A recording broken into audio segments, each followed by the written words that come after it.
ಪೂಜ್ಯ ಗುರುಗಳಿರುವರಿಗೂ ಕೂಡ ಸ್ವಾಗತವನ್ನು ಕೋರುತ್ತಾ ಉಪನ್ಯಾಸವನ್ನು 5 ನಿಮಿಷದಲ್ಲಿ ಮುಗಿಸ್ತೇನೆ. ಇಂದ್ರಜಿತು ತನ್ನ ಅಸ್ತ್ರವಿದ್ಯೆಗಳಿಂದ ನಾಗಪಾಶಗಳ ಪ್ರಯೋಗವನ್ನು ಮಾಡಿದ್ದಾನೆ.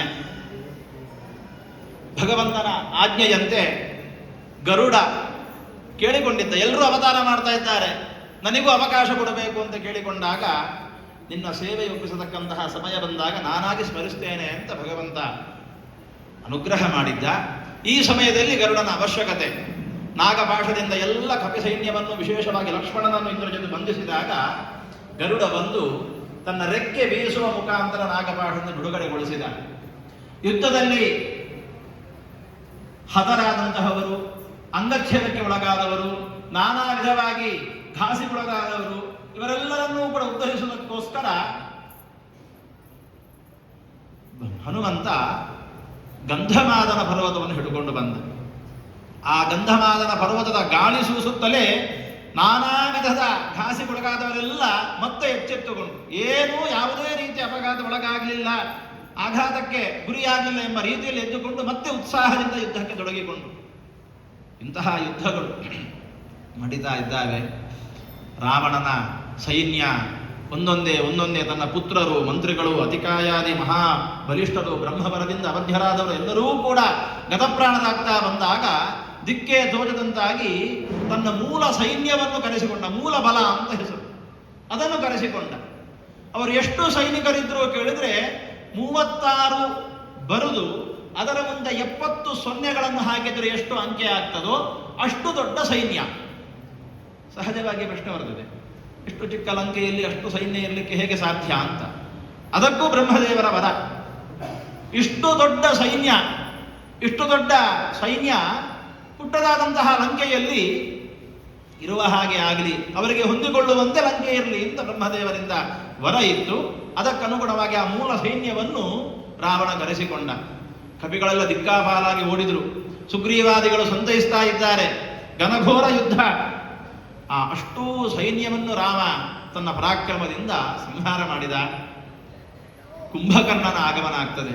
ಕುಂಭಕರ್ಣನ ಕಥೆಯೇ ವಿಶೇಷವಾದದ್ದು, ವಿಚಿತ್ರವಾದದ್ದು. ಸಮಯದ ಅಭಾವದಿಂದ ಸಂಕ್ಷಿಪ್ತ ಮಾಡಿ ಹೇಳ್ತಾ ಹೋಗ್ತೇನೆ. ಕುಂಭಕರ್ಣ ಒಳಗಿದ್ದಂತಹ ದೈವಿ ಆವೇಶ, ಜಯ ವಿಜಯರ ಸಾತ್ವಿಕತೆ ಉದ್ಬೋಧನೆಯಾದಾಗ ಇಂತಹ ಮಾತುಗಳು ರಾವಣನಲ್ಲಿ ಒಮ್ಮೆ ಕಂಡು ಬಂದಿತ್ತು. ಮೊದಲಿಗೆ ಅಕಂಪನ ಬಂದು ನಾನಾ ವಿಧವಾಗಿ ಪ್ರಲೋಭನೆಗಳನ್ನು ಕೊಟ್ಟಾಗ ರಾವಣ ಹೇಳ್ತಾನೆ, ಮೊದಲ ತಪ್ಪು ಮಾಡಿದವರು ಯಾರು? ಶೂರ್ಪನಖೆಯೋ, ಖರಾದಿಗಳೋ? ಯಾಕೆ ನಮಗೆ ವೈರ? ತಪ್ಪು ಮಾಡಿದವರಲ್ವೋ ಎಂಬ ರೀತಿಯಲ್ಲಿ ಉತ್ತರವನ್ನು ಕೊಟ್ಟು ಕಳುಹಿಸ್ತಾನೆ. ಮಾರೀಚನ ಬಳಿಗೆ ಬಂದಾಗ ಮಾರೀಚನು ತನ್ನ ಅನುಭವವನ್ನು ಹೇಳಿ, ಬುದ್ಧಿಮಾತನ್ನು ಹೇಳಿದಾಗ ಸರಿಯಿಂದ ಹಿಂದಿರುಗಿ ಹೋಗ್ತಾನೆ. ಯಾವಾಗ ಶೂರ್ಪನಖೆಯೇ ಸ್ವತಃ ಬಂದು ಸೀತೆಯ ಸೌಂದರ್ಯವನ್ನು ವರ್ಣಿಸಿ ಮನಸ್ಸನ್ನು ಕೆಡಹಿದಳೋ ಆಗ ಕಾಮಲೋಲುಪನಾಗಿ ಮತ್ತೆ ಬಂದವ ತನ್ನ ಹಠವನ್ನು ಹಿಡಿದು ಕುಳಿತ ಮಾರೀಚನ ಮುಂದೆ. ಒಳಗಿದ್ದಂತಹ ದೈವೀ ಶಕ್ತಿ, ಜಯ ವಿಜಯರ ಆವೇಶ, ಸಾತ್ವಿಕತೆ ಎಂಬುದನ್ನು ಕೆಲವೊಮ್ಮೆ ಪ್ರಚೋದಿಸ್ತಾ ಇತ್ತು. ಕುಂಭಕರ್ಣನನ್ನು ಇದೇ ರೀತಿ.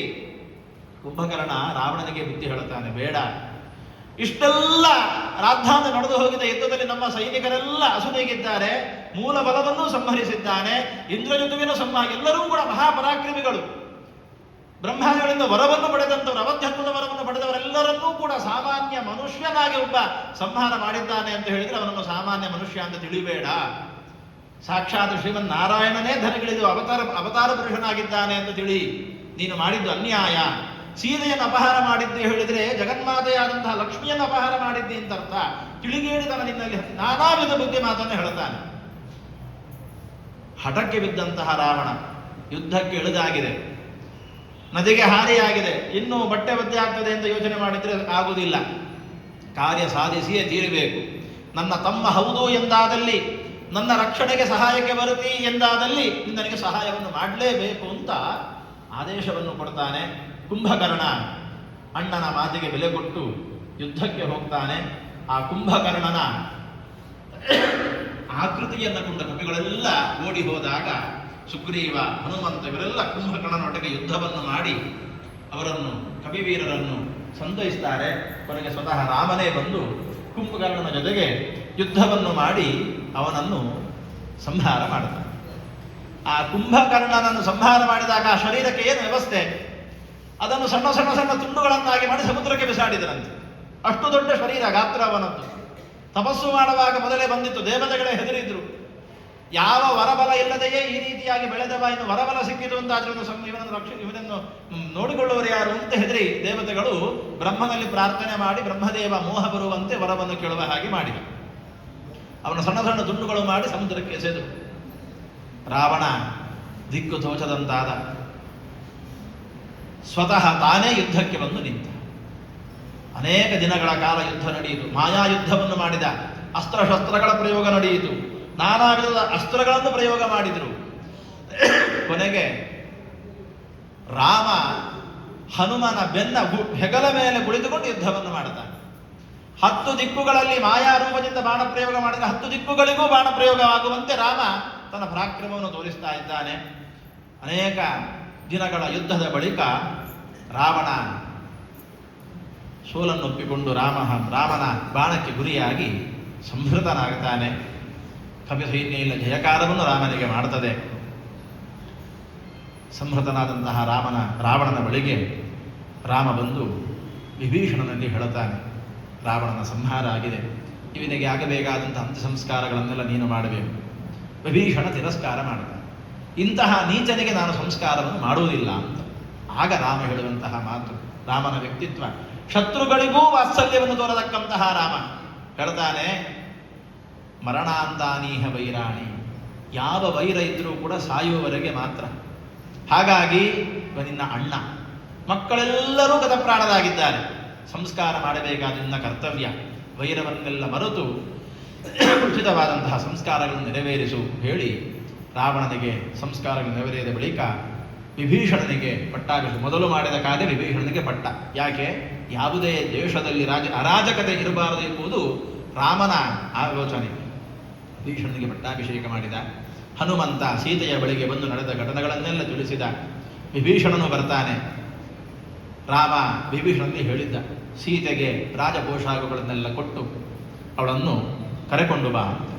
ವಿಭೀಷಣ ಹನುಮರು ಸೀತೆಯ ಬಳಿಗೆ ಬಂದು ಹೇಳಿದಾಗ ಸೀತೆ ಹೇಳ್ತಾಳೆ, ಅಷ್ಟೆಲ್ಲ ನನಗೆ ಈಗ ವ್ಯವಧಾನ ಇಲ್ಲ, ನಾನು ರಾಮನನ್ನು ಕಾಣಬೇಕು ಅಂತ ತಬಕದಿಂದ ಕುಳಿತಿದ್ದೇನೆ, ಹೀಗೇ ನಡೀತೇನೆ ಅಂತ ಹೇಳುವಾಗ ವಿಭೀಷಣ ಹೇಳ್ತಾನೆ, ಇಲ್ಲ, ರಾಮ ಹೇಳಿದಂತೆ ನಡೆಯುವುದು ಉಳಿತು ಹೇಳಿ ಸೀತೆಗೆ ಮಂಗಳ ಸ್ನಾನವನ್ನು ಮಾಡಲಿಕ್ಕೆ ಹೇಳಿ ರಾಕ್ಷಸ ಸ್ತ್ರೀಯರು ರಾಜಪೋಷಾಕಗಳನ್ನು ತೊಡಿಸ್ತಾರೆ. ಹನುಮ ಬಂದು ಹೇಳ್ತಾನೆ, ಇವರೆಲ್ಲರೂ ಕೂಡ ನಿನ್ನನ್ನು ಪ್ರತಿನಿತ್ಯ ಹಿಂಸೆಯನ್ನು ಕೊಡ್ತಾ ಇದ್ದವರು, ಇವರಿಗೆಲ್ಲ ಯಾವ ಶಿಕ್ಷೆ ಕೊಡಬೇಕು ಹೇಳು ಅಂತ. ಗಂಡನಂತೆ ಹೆಂಡತಿ ಸೀತೆ ಹೇಳ್ತಾಳೆ, ಇವರಿಗೆಲ್ಲ ಯಾಕೆ ಶಿಕ್ಷೆ ಕೊಡ್ತಿ? ಇವರೆಲ್ಲ ರಾವಣನ ಸಂಬಳಕ್ಕೆ ಕೆಲಸ ಮಾಡುವವರು, ಯಾರು ಸ್ವಂತ ಬುದ್ಧಿ ನನಗೆ ಹಿಂಸೆ ಕೊಟ್ಟವರಲ್ಲ.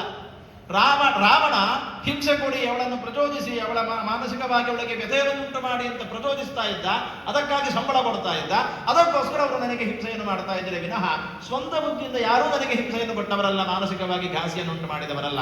ಹಾಗಾಗಿ ಅವರೆಲ್ಲರನ್ನು ಕ್ಷಮಿಸಿ ಬಿಡು ಅಂತ ಸೀತೆ. ಯಾವ ರೀತಿ ರಾಮನ ಯೋಚನೆಯೋ ಅದೇ ರೀತಿ ಸೀತೆಯ ಯೋಚನೆ. ಸೀತೆ ಮಂಗಳ ಸ್ನಾತಳಾಗಿ ಅಲಂಕೃತಳಾಗಿದ್ದಾಳೆ. ಪಲ್ಲಕ್ಕಿಯಲ್ಲಿ ಕುಳ್ಳಿರಿಸಿ ರಾಮನ ಬಳಿಗೆ ತಂದಿದ್ದಾರೆ. ರಾಮನಿಗೆ ಮೊದಲಿಗೆ ಹೋಗಿ ನಮಸ್ಕರಿಸುವಾಗ ಯಾರೂ ಊಹಿಸದೇ ಇರತಕ್ಕಂತಹ ಘಟನೆ ನಡೆದು ಹೋಗ್ತದೆ. ಲೋಕಕ್ಕೆ ತಿಳಿಯಲಿ ಎಂಬಂತಹ ಉದ್ದೇಶವನ್ನಿಟ್ಟುಕೊಂಡು ರಾಮ ಅಗ್ನಿ ಪರೀಕ್ಷೆಯ ಪಂಥವನ್ನು ಮುಂದಿಡ್ತಾನೆ. ಸೀತೆ ಅದಕ್ಕೆ ಒಪ್ಪಿಕೊಂಡು ಲಕ್ಷ್ಮಣ ಕೂಡಲೇ ಚಿತೆಯನ್ನು ಅಂದರೆ ಅಗ್ನಿಕುಂಡವನ್ನು ತಯಾರಿಸಿಕೊಡ್ತಾನೆ. ಸೀತೆ ಅಗ್ನಿ ಪ್ರವೇಶವನ್ನು ಮಾಡಿ ತನ್ನ ಪಾವಿತ್ರ್ಯವನ್ನು, ಅದರ ಹಿಂದಿರತಕ್ಕಂತಹ ದೈವಿ ಘಟನೆ, ಮಾಯಾ ಸೀತೆ ಅಗ್ನಿಯ ಒಳಗೆ ಪ್ರವೇಶ ಮಾಡಿ ಕೈಲಾಸದಲ್ಲಿ ರುದ್ರನಿಂದ ಪೂಜೆಗೊಳ್ತಾ ಇದ್ದಂತಹ ನೈಜ ಸೀತೆ ಆ ಅಗ್ನಿಕುಂಡದಿಂದ ಮೇಲೆದ್ದು ಬಂತು. ಅಗ್ನಿದೇವನೇ ಕರ್ಕೊಂಡು ಬಂದು ರಾಮನಿಗೆ ಒಪ್ಪಿಸ್ತಾನೆ. ರಾಮ ವಿಭೀಷಣದಿಂದ ಕೊಟ್ಟಂತಹ ಪುಷ್ಪಕ ವಿಮಾನದಲ್ಲಿ ಕುಳಿತುಕೊಂಡು ಮತ್ತೆ ಅಯೋಧ್ಯೆಗೆ ಹೋಗತಕ್ಕಂತಹ ಸಂದರ್ಭದಲ್ಲಿ ತಾವು ನಡೆದು ಬಂದ ದಾರಿಯಲ್ಲಿ ಯಾವೆಲ್ಲ ಘಟನೆಗಳು ನಡೆಯಿತು ಅವೆಲ್ಲವನ್ನು ಕೂಡ, ಸೀತೆಯ ಅಪಹಾರ ಆದ ಬಳಿಕ ಜಟಾಯುವಿನ ಮೋಕ್ಷ ಎಲ್ಲಿಯಾಯಿತು, ವಾನರರ ಹನುಮನ ಸಂದರ್ಶನ ಎಲ್ಲಿಯಾಯಿತು, ಸುಗ್ರೀವ ಎಲ್ಲಿ ಸಿಕ್ಕಿದ, ವಾಲಿ ಸುಗ್ರೀವರ ಯುದ್ಧ, ಎಲ್ಲವನ್ನು ಕೂಡ ಸೀತೆಗೆ ತೋರಿಸಿಕೊಂಡು ಅಯೋಧ್ಯೆಯತ್ತ ಹೋಗ್ತಾ ಇದ್ದಾನೆ. ಅಯೋಧ್ಯೆಯಿಂದ ಅನತಿ ದೂರದಲ್ಲಿ ನಿಲ್ಲಿಸಿ ಪುಷ್ಪಕ ವಿಮಾನವನ್ನು ರಾಮ, ಇಲ್ಲಿಯೂ ಕೂಡ ರಾಮನ ವ್ಯಕ್ತಿತ್ವವನ್ನು ಕಾಣಬೇಕು. ಹನುಮನ ಬಳಿ ಹೇಳ್ತಾನೆ, ಹನುಮ, ನಂದಿಗ್ರಾಮದಲ್ಲಿ ಭರತ ಋಷಿ ಜೀವನವನ್ನು ನಡೆಸ್ತಾ ಇದ್ದಾನೆ ನನ್ನ ಮೇಲಿನ ಅಪಾರವಾದ ಪ್ರೀತಿಯಿಂದ. ನನಗೇನು ಅವಿಶ್ವಾಸವಲ್ಲ, ಆದರೂ ಕೂಡ ಕಾಲಕ್ಕನುಗುಣವಾಗಿ ನಾನು ಮಾಡಬೇಕಾದದ್ದನ್ನು ಮಾಡಬೇಕು.